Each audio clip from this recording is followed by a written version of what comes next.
High society in New York operates on a single, unspoken rule.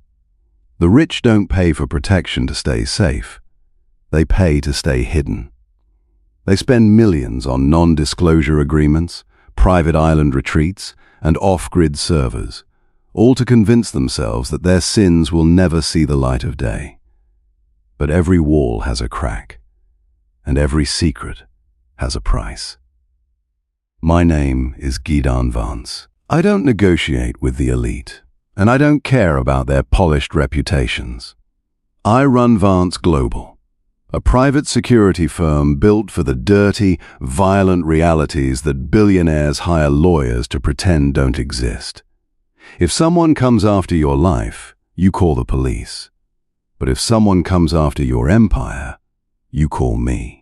It was 2 o'clock on a sun-drenched Tuesday afternoon when Harrison Vance, my estranged uncle and a ruthless venture capitalist on Wall Street, forced his way into my Manhattan headquarters. He didn't come to offer a family olive branch.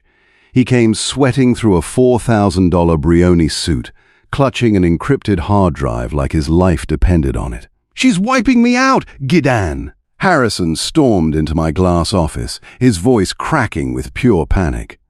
"Some overweight, arrogant female engineer is systematically dismantling my hedge fund. She bypassed my firewall in 20 minutes. I want your tactical team to raid her apartment, take her servers, and lock her away in a private facility before the markets close." I didn't rise from my chair. I simply adjusted my cuffs, leaning back as my sharp, cold gaze pinned him to the floor. "Who is she, Harrison?" I asked, my voice dropping to a low, dangerous vibration. "And what did you steal from her?" Harrison flushed with anger, waving his hands defensively.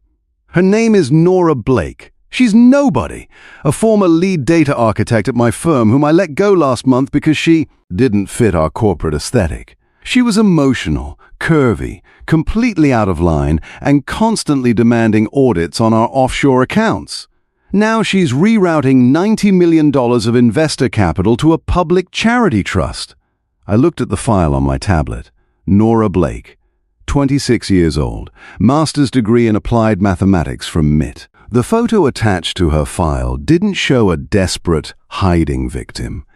It showed a stunning, unapologetic woman with rich, breathtaking curves, sharp, intelligent eyes, and a look of supreme confidence that made my pulse spike instantly. She wasn't an emotional hacker trying to steal. She was a genius reclaiming stolen blood money. "My rate for a breach contract is $1 million, Harrison," I said, coldness dripping from every word. "And if I find out you lied to me, the penalty will be far worse than losing your money." 30 minutes later, my armored convoy pulled up to a luxury high-rise penthouse overlooking Central Park.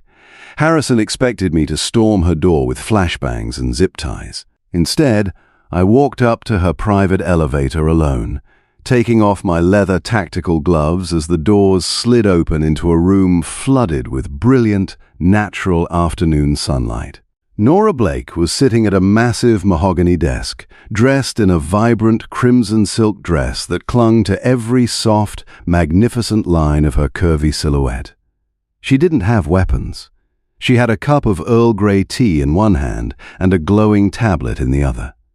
She slowly looked up from her screen, her hazel eyes sweeping over my 6'4" frame with absolute calmness. "Commander Vance," she murmured.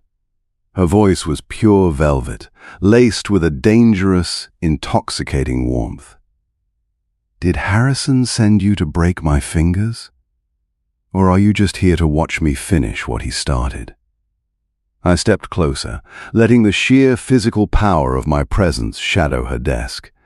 Most men in Manhattan preferred timid, airbrushed women who bowed to authority.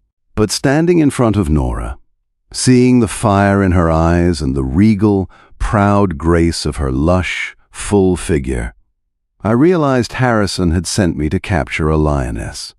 "Harrison claims you're stealing $90 million, Miss Blake," I said, my voice echoing deep in the quiet penthouse. "In federal court, That carries a 30-year sentence." Nora let out a soft, musical laugh that cut right through the tension in the room. She turned her tablet toward me, revealing a massive, undeniable paper trail. "Harrison didn't earn that 90 million, Gidan," she said softly, using my first name without a single trace of hesitation. "He siphoned it from the pension funds of 400 retired factory workers in Ohio, including my father, who worked 40 years in his steel mill before dying without health insurance." She leaned back in her leather chair, resting her hands against her waist, her chin held high in defiant pride. "Harrison called me a fat, incompetent nuisance when I brought him the audit reports," she whispered, her voice trembling slightly with pure, cold conviction. "He thought a curvy woman in an engineering department wouldn't have the guts to fight back. So tell me, Commander, are you going to put handcuffs on me to save a thief?" I stared down at her for 3 long, silent seconds. In my line of work, I've met hundreds of powerful men who thought money made them invincible. But Nora possessed something infinitely more dangerous. She had pure, unyielding integrity, backed by a mind that could burn Wall Street to the ground. I stepped around her desk, stopping right behind her chair. I reached down, placing my large, warm hand over hers on the tablet, feeling the soft heat of her skin radiating through her silk dress. She didn't flinch. She leaned back slightly, her soft back resting against my chest, her rapid heartbeat fluttering against my arm. "You made a technical error on line 42, Nora," I whispered, leaning close to her ear, my deep voice rumbling against her neck. "If you route the transfer through Harrison's primary offshore account in Nassau, his legal team can freeze the wire before midnight." She tilted her head up, looking into my eyes, her breath catching softly. "And if I route it through his private shell firm in London?" she asked. "Then it becomes completely untraceable," I murmured, my thumb lightly stroking the side of her hand. "And my security firm will personally guarantee that no lawyer, no federal agent, and no mercenary ever steps foot on your property again." Her lips parted, a breathless, victorious smile touching her face. "You're voiding a $1 million contract with your uncle, Gidan." "My contract with Harrison is over, Miss Blake," I declared, my voice low, thick with possessive satisfaction. "From this moment on, you are under my personal protection, and anyone who tries to cross your boundaries will have to answer to my entire military force." Just as the final transfer initiated, the elevator doors behind us slid open. Harrison burst into the penthouse, flanked by 3 armed corporate thugs. His face was purple with rage. "What are you doing?" Harrison screamed, pointing a trembling finger at me. "I paid you to stop her, Gidan! Arrest that fat little thief right now, or I swear to God I will use every connection I have to destroy your security firm."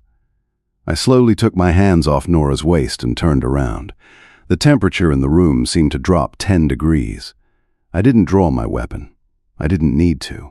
I walked toward my uncle, my 6'4" frame towering over him, radiating pure, lethal intent. "You made 2 fatal mistakes today, Harrison," I said, my voice dangerously calm, echoing through the sunlit room. "First, you stole from the working class and thought you could hide behind my armor. And second, you disrespected the woman who is now under my protection." Harrison took a terrified step back, realizing exactly what he had just triggered. The thugs behind him didn't dare raise their guns. They knew who I was. They knew they wouldn't survive the next 5 seconds if they tried. "The money is gone, Harrison." Nora's velvet voice rang out from the desk. She stood up, her crimson dress catching the sunlight, looking like absolute royalty. $90 million. Return to the families you starved. You have exactly $0 left in your name. You're my blood, Gidan, Harrison choked out, looking at me with desperate, wide eyes. You're going to let a woman ruin your own family? I grabbed him by the collar of his expensive suit, effortlessly lifting him inches off the floor. Blood makes you a relative, Harrison, I whispered coldly. Loyalty makes you family. You have neither. I dropped him to the floor. Get out of this penthouse, I commanded. If I ever see your face in this city again, I won't just take your money. I will erase your existence.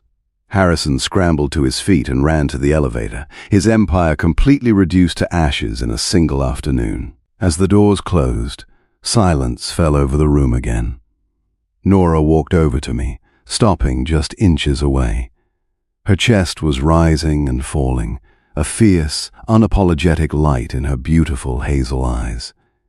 You burned your own uncle's empire for me, she whispered, her voice laced with awe and a deep, simmering heat. I reached out, gently cupping the side of her soft, flawless face, my thumb tracing her jawline. I would burn the entire world if it meant keeping you safe, Nora, I replied, my voice dropping to a low, possessive rumble.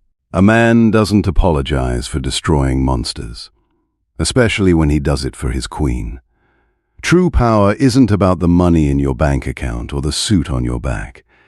It's about standing by the side of a woman brilliant enough to break an empire and fierce enough to never apologize for who she is. When a man finds a woman who holds his soul, is it protection to fight her battles, or is it his highest privilege? What would you sacrifice to stand beside the queen of your world?